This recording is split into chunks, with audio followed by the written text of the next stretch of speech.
विद्यार्थी मित्रांनो, सह्याद्री ट्युटोरियल्स मध्ये तुमचं स्वागत आहे. 10वी पर्यंत अतिशय सोपा सिलेबस असतो. एक्झामच्या अगोदर 10 दिवस जरी तयारी केली ना, तरी बास 90-95% पर्यंत मार्क मिळतात. मग सगळेजण आपल्याला हुशार समजतात. ओके, आहेच आपण हुशार आहोत. पण होतं काय, की 11th-12th ला आपण जसं जातो की नाही, ते 10वी आणि 11वीतला जो गॅप आहे ना सुट्टी, त्यात आपण थोडं डिस्टर्ब होतो. ओके, खूप अभ्यास केला 10वीत, मी आता थोडंसं रिलॅक्स राहणार. असं करत ना, तो वर्ष आपण रिलॅक्समध्ये घालवतो आपल्या लक्षात येत नाही. 11th स्टँडर्ड रेस्ट इयर असं म्हटलं जातं. ओके. चुकीची कन्सेप्ट आहे, पण आपण ती फॉलो करतो. चला आराम.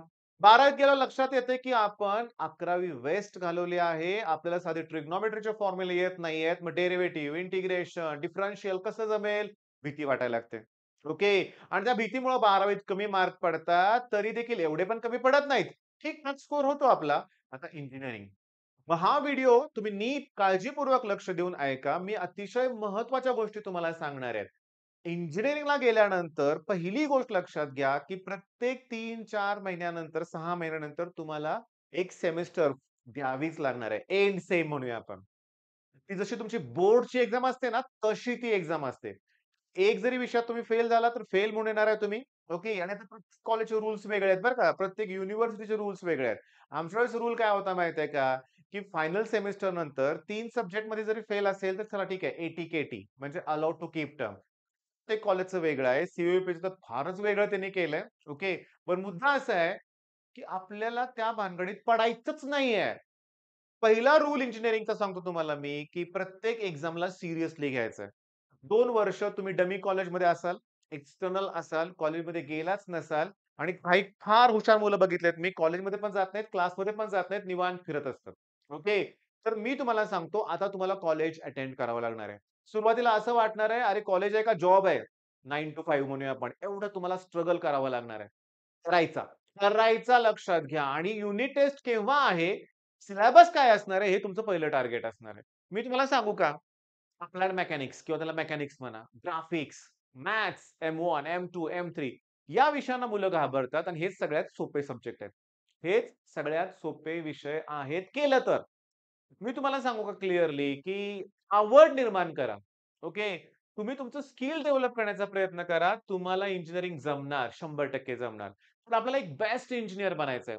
नुसतंच पोपटपंची करून, पाठांतर करून, चांगले मार्क मिळवून बेरोजगार बनायचं नाहीये. तुमची आवड काय ते ओळखा. ज्या ब्रांचला तुम्ही ॲडमिशन घेतलंय, तिथं कोणते स्किल रिक्वायर्ड आहेत याचा विचार करायचा. आणि आता मी क्लिअरली सांगतो, आता एक्झामचा रिझल्ट पर्सेंटाइल कळेपर्यंत काय करायचं मी तुम्हाला सांगतो. हा टॉपिक फिनिश करा. काय टॉपिकचं नाव रे? सॉलिड स्टेट आहे इंजिनिअरिंगला. Simple cubic, body centered, face centered हे सगळं आहे. कुठलीही ब्रांच घ्या, कोणतंही कॉलेज घ्या, कोणतीही युनिव्हर्सिटी असू दे, सिलेबसमध्ये हा पार्ट असणारच आहे. दुसरं तुम्हाला करायचं आहे ट्रान्सफॉर्मर, ओके, इलेक्ट्रोमॅग्नेटिक इंडक्शन. त्याच्यानंतर करायचं आहे तुम्हाला current electricity, okay. Solid state सब्जेक्टचं नाव सांगा. फिजिक्स. तुम्ही म्हणाल सर केमिस्ट्रीमध्ये होतं. नाही, इंजिनिअरिंगला ते फिजिक्समध्ये येणार आहे लक्षात घ्या. बरं हे तुम्हाला माहिती आहे का इंटरफरन्स एंड डिफ्रॅक्शन होतं का? तो पण पॉइंट करा. हे आहे इंजिनिअरिंगला. हे सगळं एका बाजूला करत राहावा आणि सगळ्यात महत्त्वाचं तुम्ही मॅथ्सला सुरुवात करा. मी आता एक प्रश्न विचारतो. टॅन 3x फॉर्म्युला येतोय का? Sine C plus sine D formula येतोय का? नाही येत, रिवाइज करा. हे बेसिक आहे. बेसिक मॅथ्स तुम्हाला लागणार आहे. तुम्हाला मुंबई युनिव्हर्सिटीमध्ये तुम्ही असाल तर कॉम्प्लेक्स नंबर असणार आहे.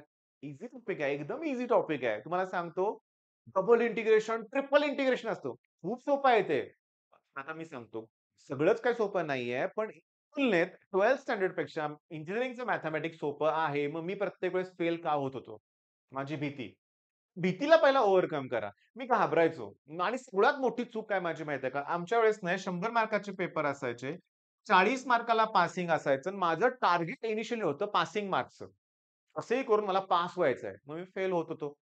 नंतर माझं टार्गेटच चेंज केलं. माझं टार्गेट एकच होतं, की मला टॉप करायचंय.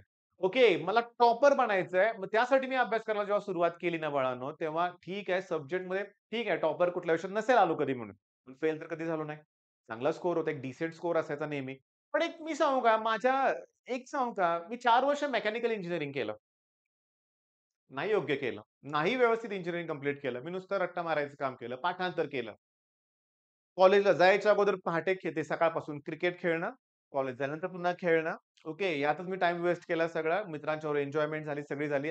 परीक्षेच्या काळात तेवढा तिथं सुद्धा प्रिपरेशन लीव्हज असायची. प्रिपरेशन लीव्ह त्यात अभ्यास केला.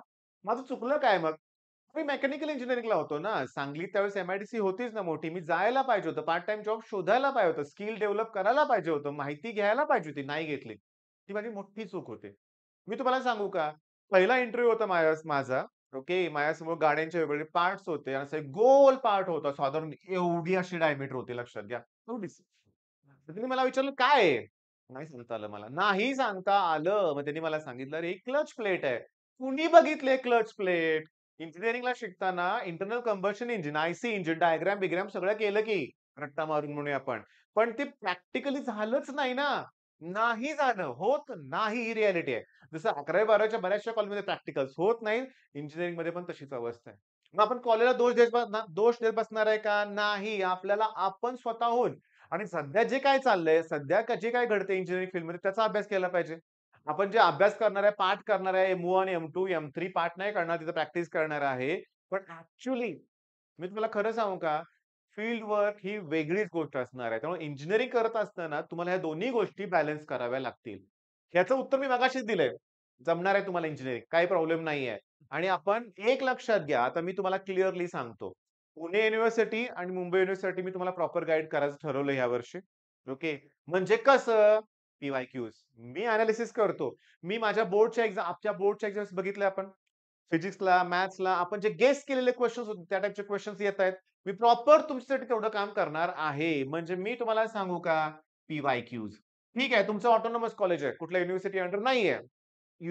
कॉलेजच्या लायब्ररीमध्ये जायचं, सीनियर्सना भेटायचं, जुने क्वेशन पेपर गोळा करायचे. आमच्या वेळेस काय होतं माहितीये का? इंजिनिअरिंगचं ठीक आहे, रेफरन्स बुक मोठ्याच्या मोठं. पण सांगू का? झेरॉक्स एवढीशी पुस्तकं असायची, छोटीशी. एक्झाम क्रॅकर अशी त्याची नावं असायची. काय असायचं? एवढंसं झेरॉक्सच्या बंडलमध्ये असायचं काय माहितीये का? की फक्त पेपर सोल्युशन्स. तेवढंच मन लावून करणे हे लक्षात घ्या. पण माझं काय म्हणणं आहे, की तुम्ही ना प्रॉब्लेम सॉल्व्हिंग एबिलिटी डेव्हलप करा. ओके. म्हणजे तुम्हाला कुठलीही अडचण आल्यावर त्याचं सोल्युशन कसं शोधायचं हे तुम्हाला जमलं पाहिजे. शेवटी इंजिनिअरिंग कंप्लीट करून तुम्ही कुठे वर्कर म्हणून काम करणार नाहीये. ओके. तुम्हाला एका टीमला लीड करायचं असणार आहे. मग एखादा प्रोजेक्ट असेल, एखादं काय असेल, तर काही डिफिकल्ट आले, की ती लोकं तुमच्याकडे येणार आहेत प्रॉब्लेम सॉल्व्ह करण्यासाठी. ऑब्व्हियसली पॅकेज मोठं मिळवणार आहे ना आपण. मग मोठ्या पॅकेजमध्ये हीच काम करावं लागतील ना. का निवांत बसून मला 40 लाख कोण देणार आहे का? नाही देणार. मग आता मी तुम्हाला टार्गेट दिलंय. हे टॉपिक तर इनिशियली स्टार्ट करा. ओके. म्हणजे तुम्ही आणखीन एक सांगू का तुम्हाला मी? अ, 11वीचा ना लॉज ऑफ मोशन जो टॉपिक आहे ना, तो एकदा परफेक्ट करा रे. ओके. आणि त्यात फोर्सशी रिलेटेड काय-काय आहेत पॉइंट्स ते पण व्यवस्थित करा. सेंटर ऑफ माससाठी कन्सेप्ट व्यवस्थित बघा एकदा. म्हणजे हे केलं तर काही अडचण येईल असं मला वाटत नाहीये. ओके. बरं आणि महत्त्वाची अनाउन्समेंट सांगायची राहिलीच, पण आतापर्यंत मला असं वाटतं, की ॲडमिशन कदाचित फुल पण झाले असतील. यशनं काउन्सिलिंग लॉन्च केलंय. ओके. आणि ह्या काउन्सिलिंगमध्ये ॲडमिशन्स घ्या. ओके. तो गेले 5-6 वर्ष बहुतेक यश काउन्सिलिंग प्रोव्हाईड करतोय आणि ते दी बेस्ट आहे लक्षात घ्या. ओके.